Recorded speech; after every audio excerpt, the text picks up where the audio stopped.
Hello, everyone. Dr. Stillman here today. I'm joined by a very special guest, David Schmidt, founder and inventor of the Lifewave Technology and Lifewave Company. David, thank you for joining me. Thank you. Thanks for having me. Great to be here.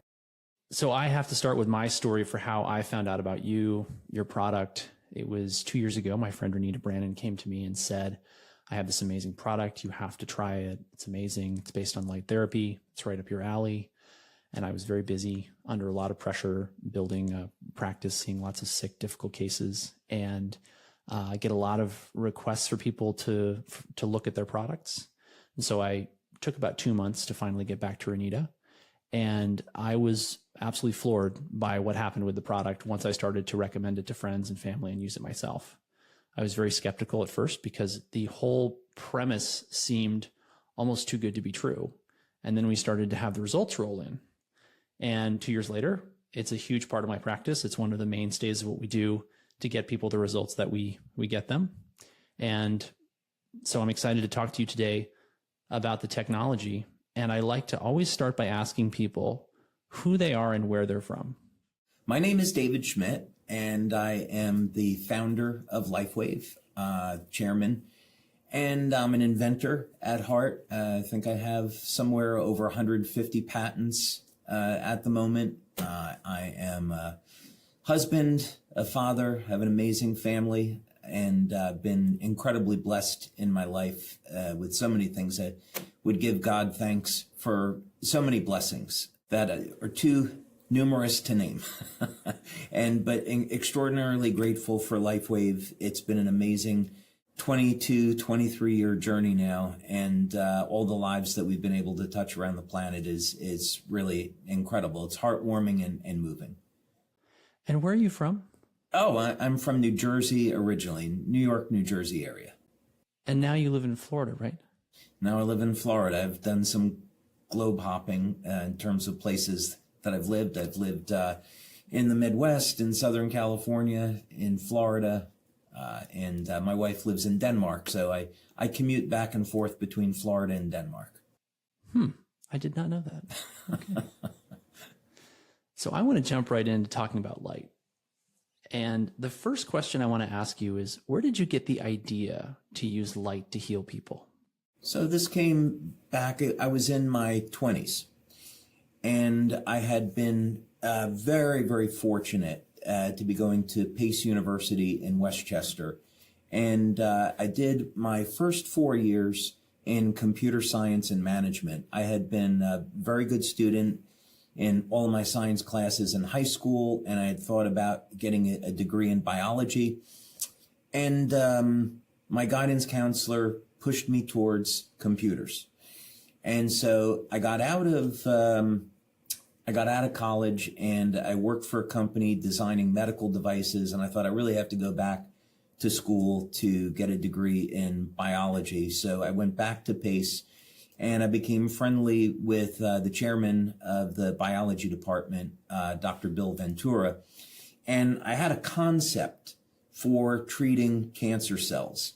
And he had a lab that was free. So he said, okay, well, if you can get the money and the resources, then you can use my lab. So I said, great. So I got a grant from a company in New Jersey. I had a working relationship with the Children's Hospital of Philadelphia that donated animals, and I began to do investigation into C1300 and TBJ neuroblastomas. And my basic thought was that because the cell membrane of a cancer cell is substantially smaller than a healthy cell, I wanted to see if I could, based on resonance, select the cancer cell membrane using a resonant magnetic field. And this work was actually successful. So essentially, this resonant magnetic field would depolarize selectively the cell membrane of a cancer cell without harming the healthy tissue. This didn't really go over very well with some of the PhDs that were at Pace. And I didn't get any further than doing 2 years of animal testing, which was extremely interesting. But this really showed me that you could influence the health and the vitality of the cells with energy as opposed to having to introduce a drug or a nutrient. So this set me on a path to exploring all different types of energy-based therapies, including light therapy. Light therapy had been around for thousands of years and could be, applied very usefully in a number of different ways. So in the 90s now, fast forwarding a couple decades, I have been developing power generation technology for the U.S. Navy. And I got invited to be part of a design team for one of the Navy's next generation mini subs. And I wanted to see if I could create technology to improve the survivability for the crew. And the first thing that came to mind was that the crew is going to be going on missions where they have to stay awake 30, 60 hours at a time. So how do we improve their energy naturally, keep them awake naturally? So I thought, okay, I want to come up with some kind of device that can cause an increase in energy production in the cell. And I thought, okay, I want to try this with light and use the body's own infrared body heat as a power source. So we don't have to use an active electronic device. So that was the genesis of this. Were you exposed at any point to the work of men like Robert O. Becker, who did some pioneering work with electromagnetic medicine, especially the use of bone stimulation devices? Very much so. I became very familiar with Becker's work, Royal Rife's work. I was building Rife machines along the way. I tried to learn as much as I could about every type of energy medicine therapy, whether or not it be based on light, sound, electricity, magnetism. You mentioned that the cancer cells had a smaller membrane or surface area, I believe you said, than healthy cells. And it reminds me of the fact that mitochondria in cancer cells, if I recall correctly, have lost the cristae and normal healthy structure of mitochondria. Is that related to those cellular surface area changes? And how do you take a concept like that, this big spatial just observation, and take that from a laboratory observation to a bedside intervention with a light therapy device? Because that seems to me like a huge gap. And I just wonder, how did you bridge that gap conceptually? This is an interesting story. The best experience you have as an inventor is a flash of insight. It is something to be incredibly grateful for. It's like a download from, God Almighty. So you give thanks to God when these moments occur. But it is, it literally happens as a flash of insight. Not all the time, but most of the time. And what I mean by that is, I was trying to think through this problem, and I had been working on a project that seemingly would be unrelated. I had been working on a turbine for producing emergency power that didn't have any blades. And instead, it used a vortex flow through this engine to extract power from combustion gases. And we were very successful. Myself and my team were very successful at producing this device. So I was driving, at the time I had a laboratory in Dahlonega, Georgia, and I was driving home around the mountains and around Lake Lanier in Georgia. And the flash of insight that I had was that there must be vortex flow within a living cell. And I had a particular rationale for thinking that. Part of this has to do with the chirality of amino acids and sugars, that they're capable of interacting with light. What I found out later, which is much later, which is part of my current research, is we're using chromophores in a completely new way to target the release of light to specific tissue in the body.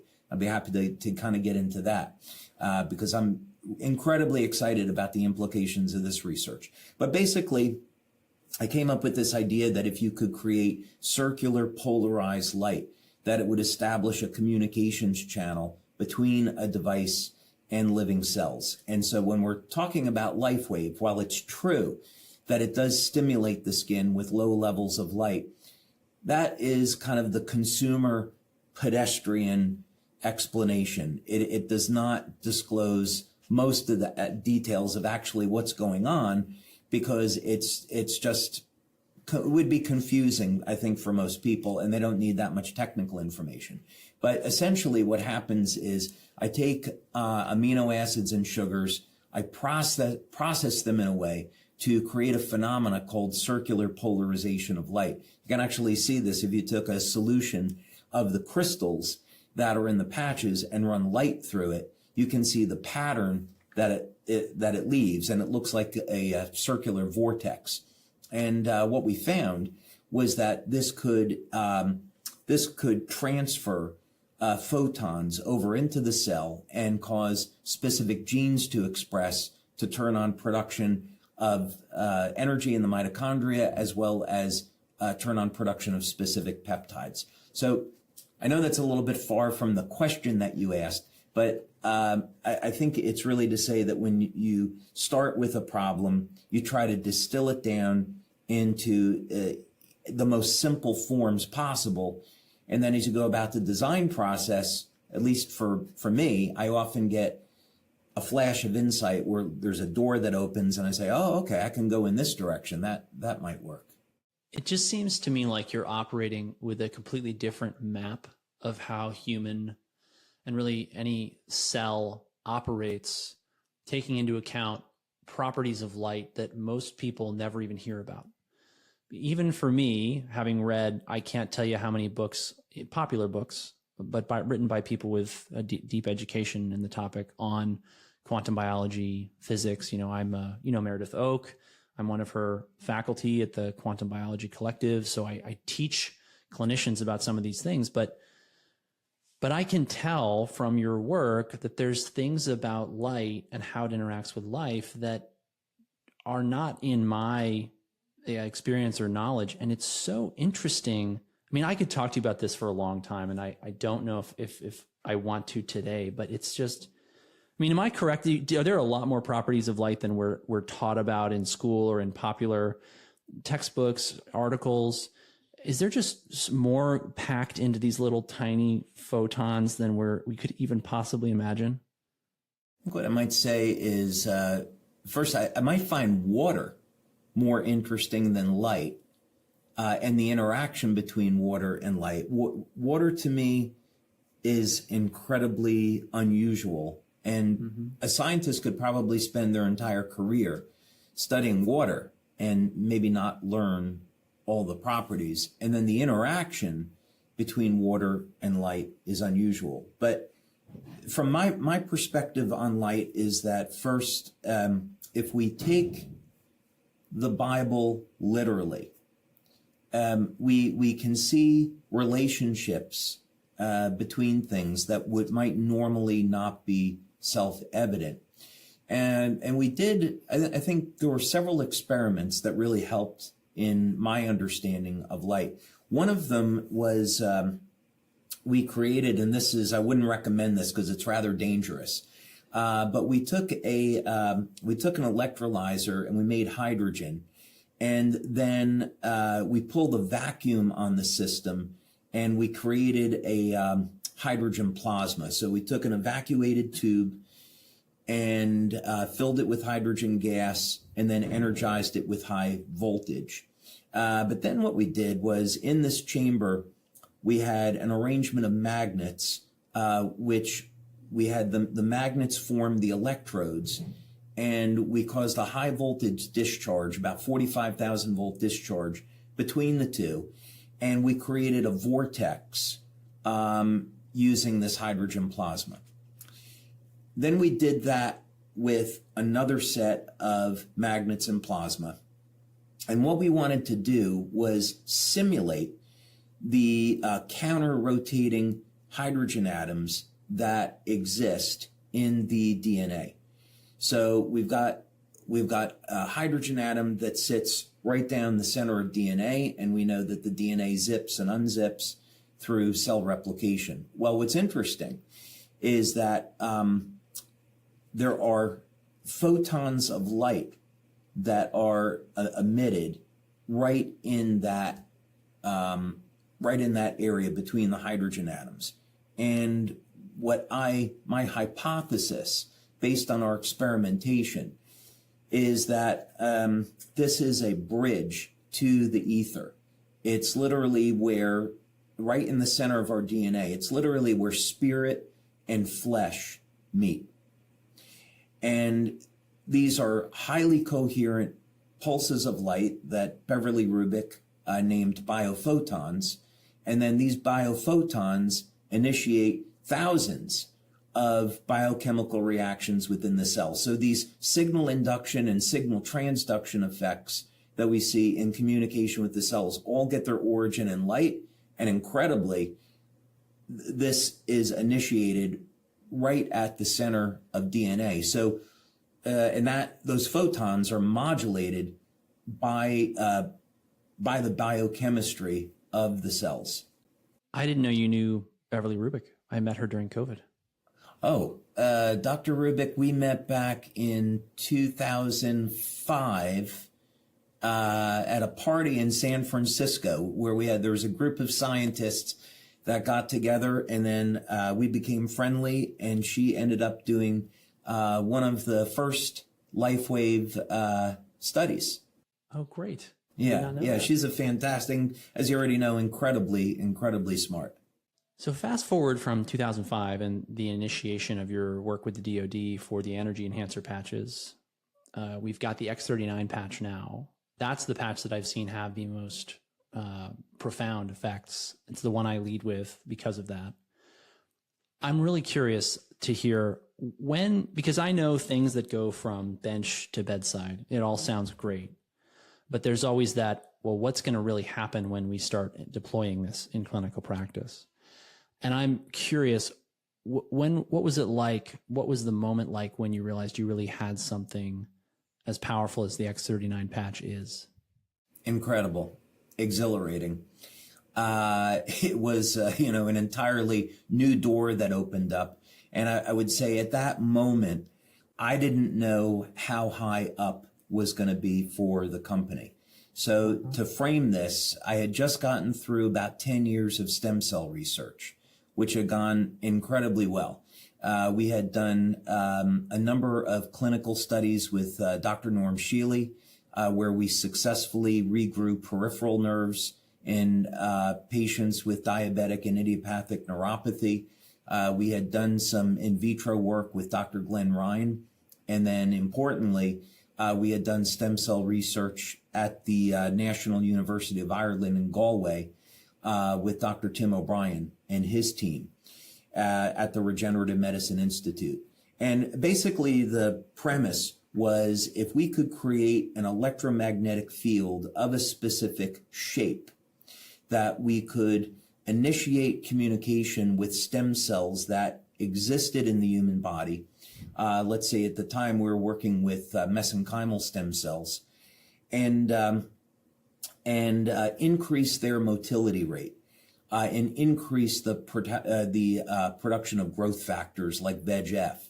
So we could take someone that, let's say, was over the age of 60, where we get impaired stem cell function, and get those stem cells to function like younger, healthier cells. So very first study that we did, we hit statistical significance, and we found that without having to inject stem cells into the body, that we could use energy as a means for improving the health of the stem cells. So we had 10 years of research in this, and the problem was it needed to go through approval through FDA or any regulatory body. It was going to be very expensive and could only be administered by medical doctors in hospitals or clinics. And we really needed to have something that was inexpensive, safe, and anybody could use, and it would be affordable. And so the X39 came out of that 10 years of work and trying to resolve that issue. And the moment that we came out of studies and we knew what the product could do, and then we started having people use the product and start seeing these remarkable results, I thought, okay, I have no idea where this train is going right now and how high is up, but I know this is going to be incredible. And every day has been exciting since that moment in the middle of 2018. That's great. That's basically what I expected to hear you say. Were there any cases you're comfortable sharing just anecdotally from those early days where you thought this is something really profound and game-changing? Many. I would say many. I would say the first one is the most memorable. Well, it was one of the first ones. I should probably say that. So David Jumper, who's become a good friend of mine, and he's been with Lifewave since the very, very beginning, back in 2004. His wife, Spira, and I'll only share this because he has shared this publicly, so I'm not violating any confidence. His wife, Spira, had come down with this debilitating disease, and they're both getting to be around in their late 50s. And she has to be on a couch all day because she's in so much pain. And she has so much fatigue and low energy. And they're both thinking, we've been incredibly successful in our lives. We're getting ready, towards the age when most people are retiring, and quality of life for her is terrible. So she had gone through this for a long time. And during July of 2018, I sent them samples of X39. And the first day that she put the patch on, her pain was gone. And within 3 weeks, all of her symptoms were gone. And it was like it never happened. And David had said to me, I'm going to work the business 24/7 because everyone needs this product. And that's exactly what he did. We had some incredible testimonials. I remember it was in August of 2018. There's a woman in Denmark who is a brand partner for Lifewave. She's in her 60s, and her mother was 93. And she was going through a number of very significant health challenges. So her daughter thought, okay, I'm going to give my mom X39, and maybe it's going to help her have some more energy and get rid of her pain and make her feel well. Well, 2 months later, she was like a different person. And it looked like, if you saw the photo, she looks 20 years younger within that 2-month period of time. So there's many examples where things were coming in, people would wear the product, scars would disappear. There are some people where they would regrow an entire head of hair after being bald, which we don't make any claims on. Injuries that were 10, 20 years, people had injuries that all of a sudden healed. So many things like that. It's funny you mention individual results vary. Of course, this is life. I hope everyone's realized that individual results vary by the time they're listening to this. But I'm very curious. I don't know why, but as a clinician, I'm so fascinated by why some people respond, but I'm more fascinated by why some people don't. And as the inventor, I'm so curious to hear your thoughts on why we get this huge variability in results, and how do we, and I've got my own convictions based on my practice and experience with the product, but how do we minimize that failure to respond and maximize the likelihood that people will get these kinds of life-changing results? Yeah, I would say this is the most difficult part of being a clinician, because you have all the knowledge about what's going to help your patient, then you send them home, and the question is, are they going to do what you told them to do? Right, that's the tough part. So I'd say first, we look at the basics. How much stress does someone have in their lives? Because some of that is manageable and some of that isn't. Do people have a routine where they're getting proper rest, proper hydration? Are they staying away from stimulants? How many pharmaceutical drugs are they using? Are they smoking? Do they use excessive alcohol? What's their diet like? Are they getting proper nutrition? Are they exercising regularly? So it's really, I think what we found is those basic things is what you analyze and you scrutinize first. Because if you can get people to exercise, just basic stuff, get a proper amount of sleep, supplement where they need to fill in some of the holes, which is a big thing we can talk about, have a healthy diet and hydration, that's going to cover a lot. I think if you look at the literature, very consistently, what you see is people that have deficiencies of potassium and magnesium. This leads to an extraordinary number of problems, speaking physiologically. So even in many cases, I think if people hydrate properly, take calcium, potassium, and magnesium supplements, that can be of an enormous value and covers a huge area. That's what we've seen work in the practice in a nutshell. And, the funny thing is there's so many nuances to it. And some of it is about, you mentioned whether or not patients will go home and do what's recommended. I've found very much so that it's also a matter of, do they even realize what they're actually doing, or are they being honest with themselves or us? People can be very, they just lack awareness of basic things like how much food are they eating, which then determines, depending upon their food choices, how much magnesium or potassium they're getting. So we help them figure all that out. And that's part of why we get such good results with the patches in conjunction with what we do in the practice. So I want to jump back a little bit into the science, and then I want to talk actually about the model of Lifewave's growth and business structure. So you've mentioned, and I've learned this, of course, from many other people than just yourself, that water can store light and that light structures water.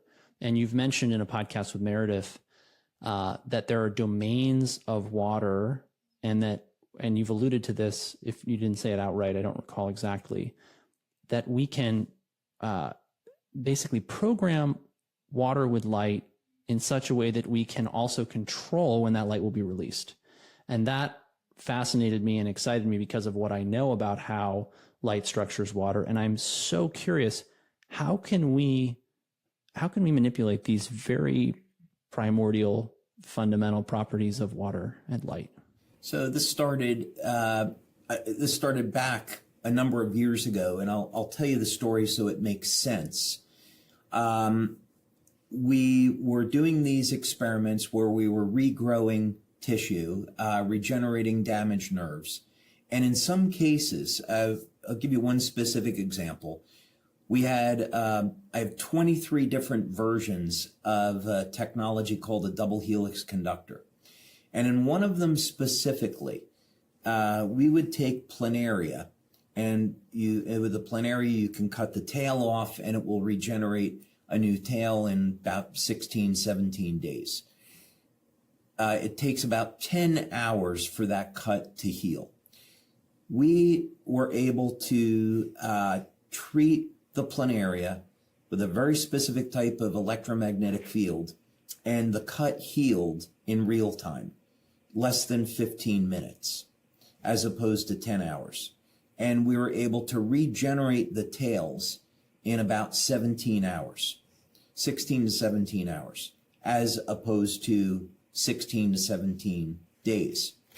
And I was discussing this with Dr. O'Brien, and he said the endoplasmic reticulum can't synthesize proteins this quickly. So there's something else going on here that has to be discovered. So I thought, okay, I want to try this. I had a concept that what was going on was that we were actually, I thought we were inducing a transfer of electrons into the mitochondria to make more ATP. But then I thought, I'm going to go one more layer down. What if what we're doing is we're increasing the number of electrons under the valence shell of an atom, of an element?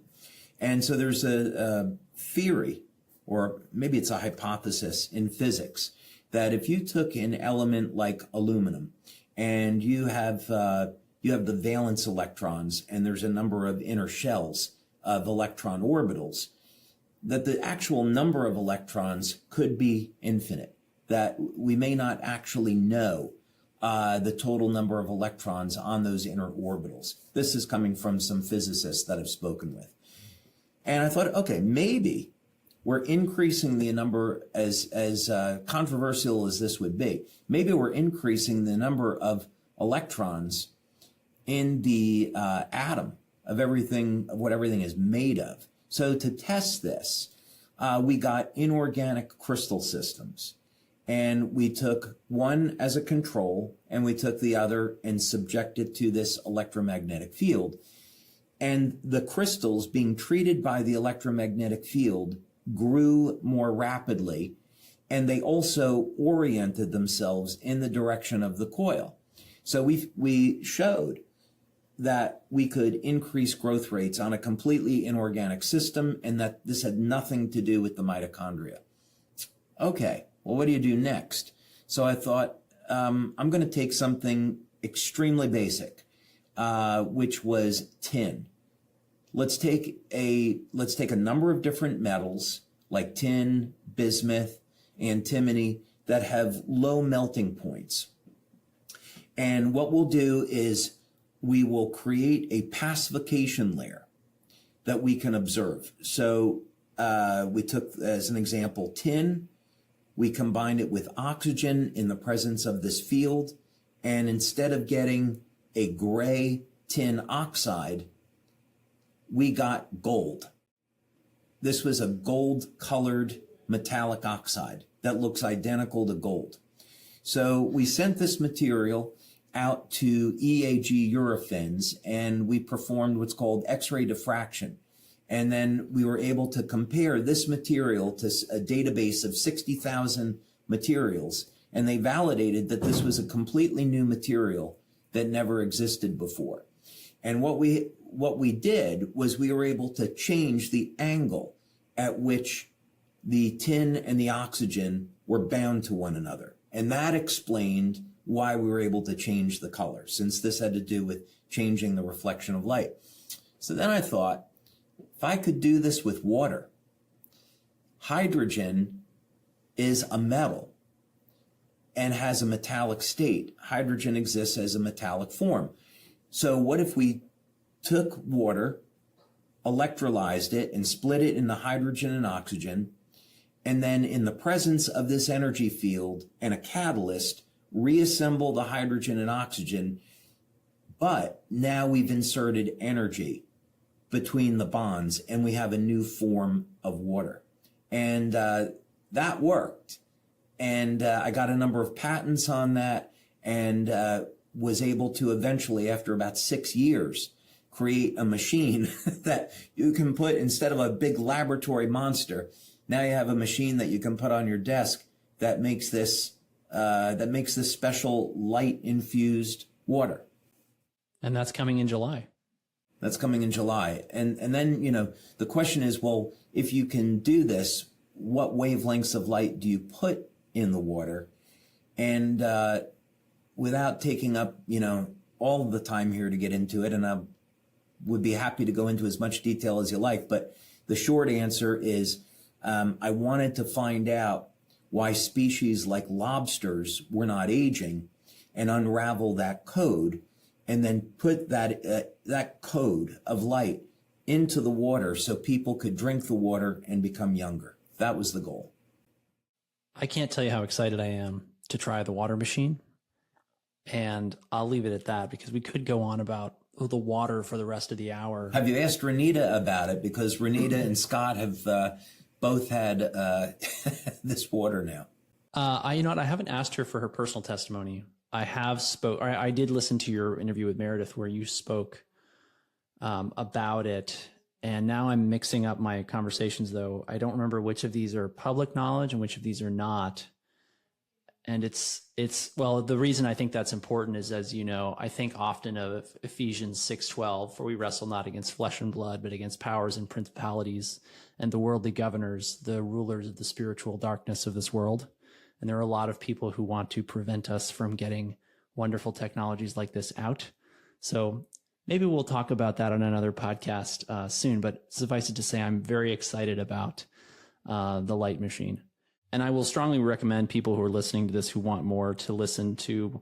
And when this comes out, Meredith's second episode with you will have dropped, and people need to tune into both of those because we've just scratched the surface here today. I think one of the things that's most fascinating about hearing you speak about light and biology is I think, and most people wouldn't realize this just from hearing it, a lot of what we're talking about challenges or overthrows experimentally what's taken as dogma and settled science in the biological sciences, which is part of what's so exciting about it. And also why there's so much hope for me right now, even though medicine is in a sort of a very dark place, I would say, because we have these technologies coming out thanks to people like you. I wanted to ask you today, why did you choose network marketing for Lifewave? I originally was opposed to network marketing. And, most people that start network marketing companies have some type of history in the business. And I didn't. I actually hadn't had a good experience with it. I was I had gone to college, and a friend of mine said to me, "Hey, I'm going to this meeting, and, why don't you come with me? It could be fun." I said, "All right, sure." And it was a meeting for a water filter company. I'm going back many years now. And so they were trying to get me to join this thing, and I was asking all kinds of technical questions about their water filter that they couldn't answer, and so I didn't end up joining.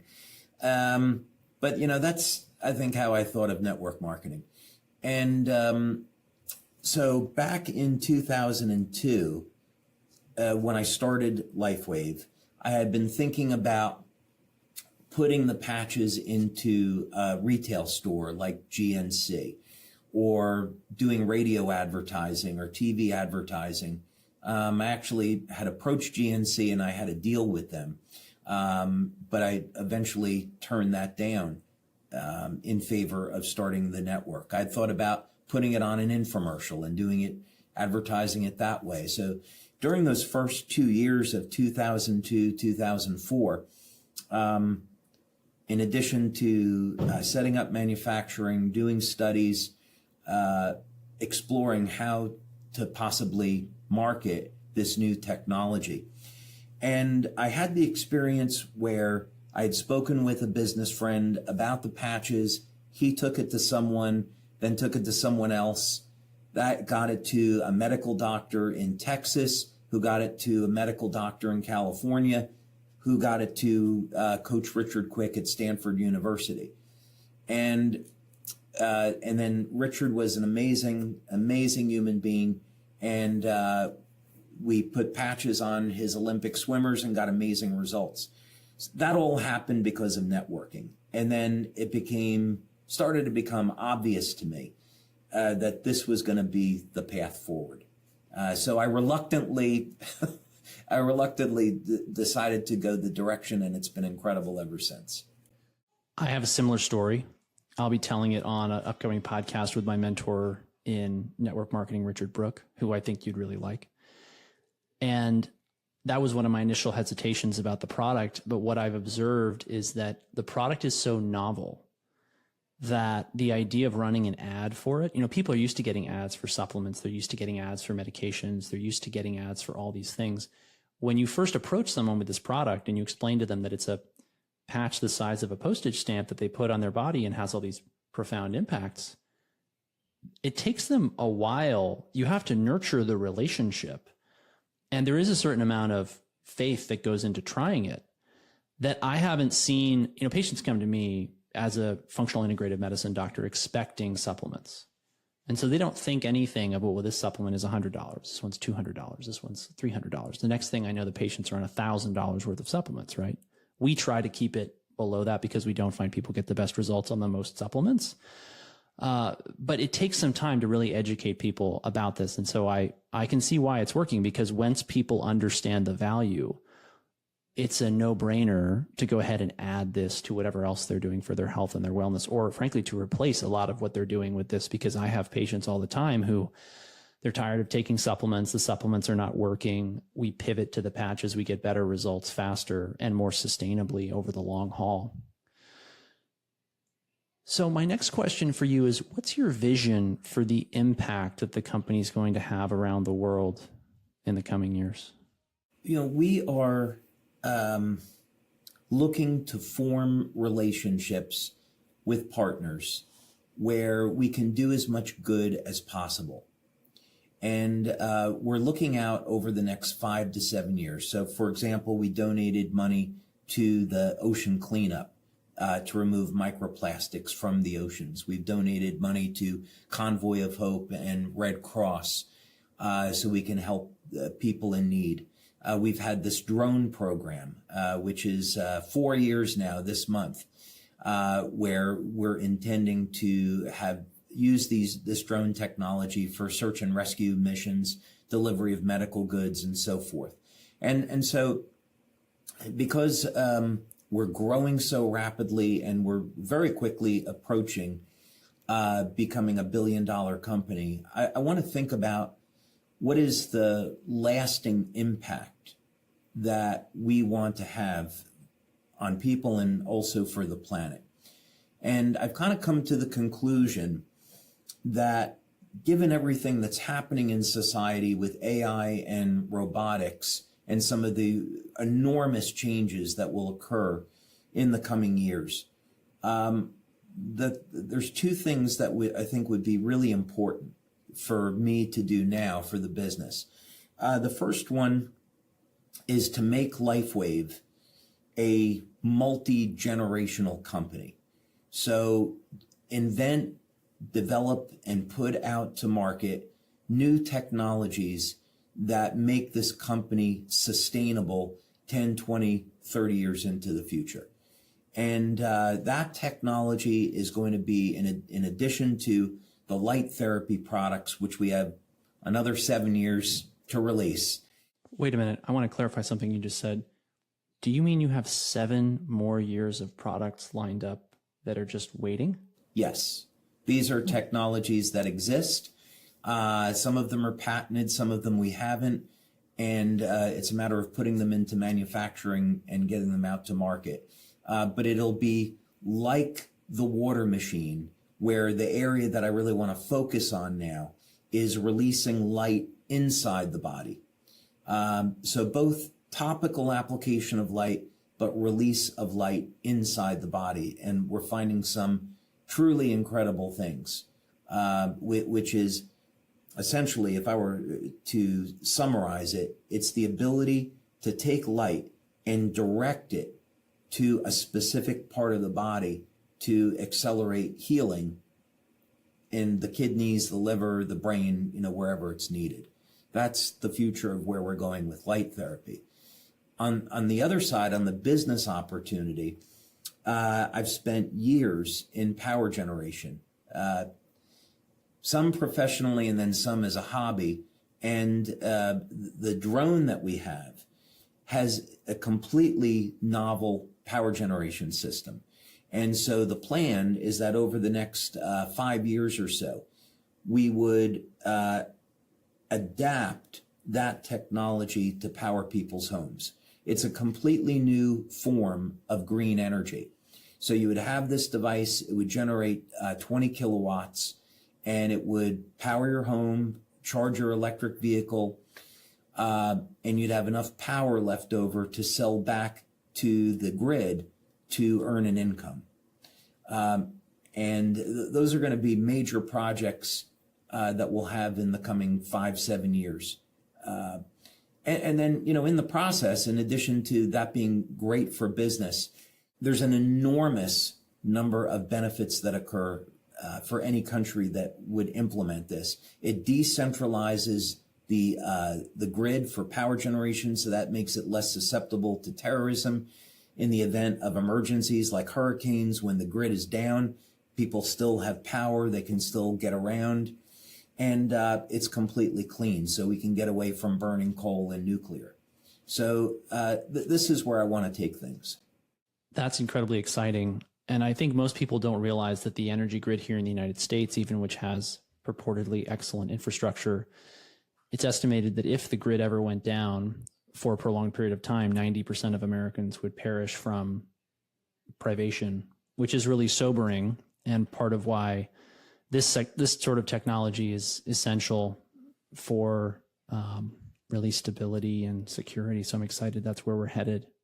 It took you 20 years to get to where you are and to create the kind of exponential growth Lifewave's now experiencing. What do you think was key in creating that exponential growth? Gotta have the Lord. And nothing happens without God. I think I would say I'm delighted that the first 15 years were as difficult as they were.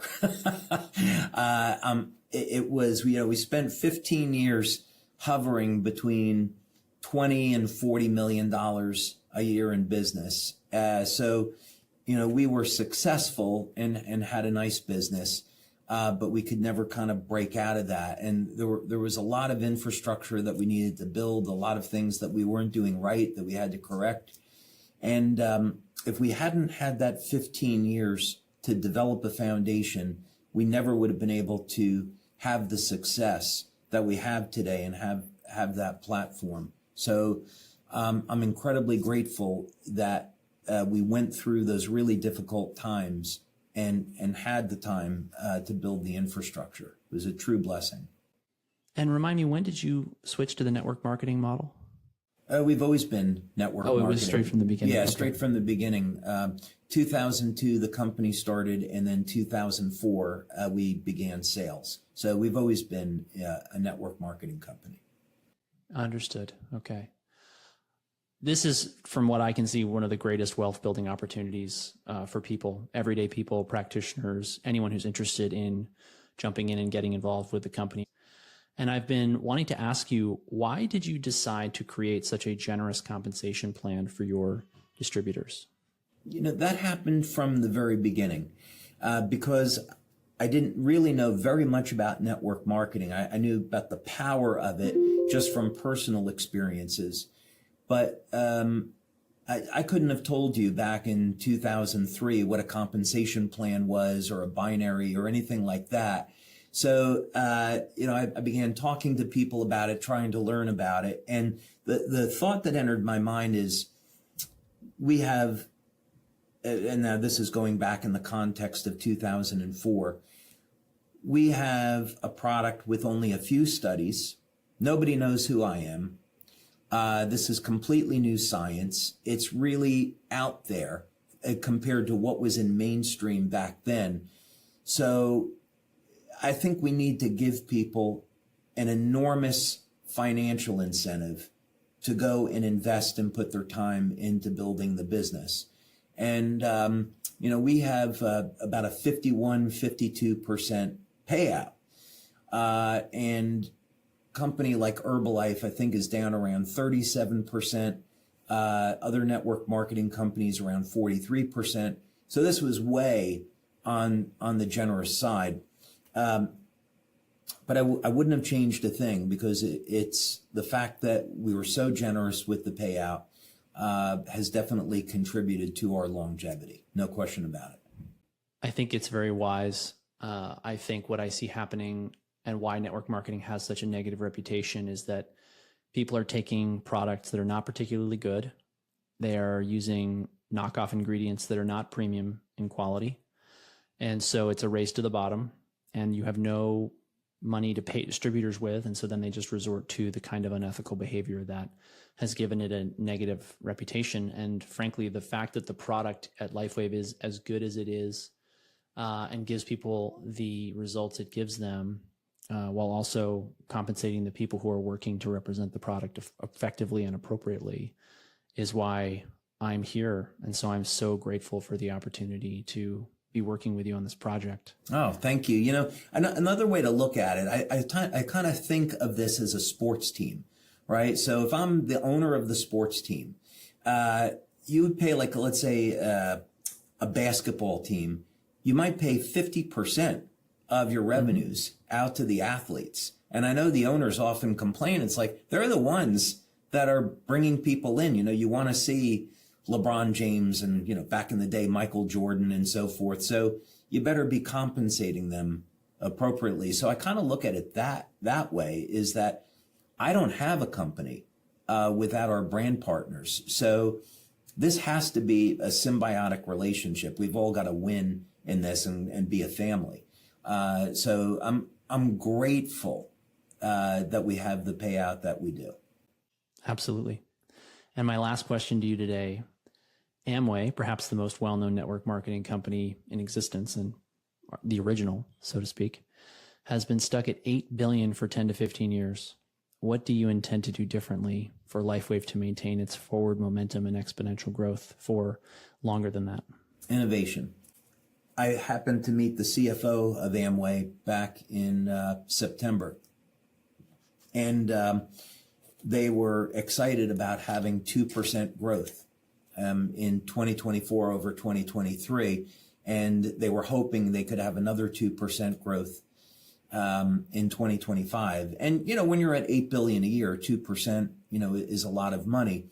But the industry is going through, you know, really a cataclysmic change right now. And many companies like Beachbody, Rodan and Fields, they've had to drop out of the channel.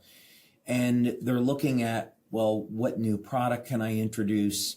How can I change my compensation plan? They're looking at these things, and they're not thinking about innovation the same way that Lifewave is. So our approach to this is, and what got us here, is to develop new technology that hasn't existed before, turn that into products, validate it with clinical studies, patent it to make it exclusive, and then make it exclusive to Lifewave. That's the formula. So that when we come out with a new product, let's say in this case in July it's going to be the water machine, we already have 6 clinical studies that we've completed. So when we go to the market, we can be proud of that and share those clinical studies with our field. It's already patented, and it's already going to be exclusive. We're not going to be private labeling this product to any other companies, and we'll distribute it globally. So, and of course, there's nothing else like it, and it works immediately. So this has worked for us, and that's going to be the pattern that we follow in the coming years.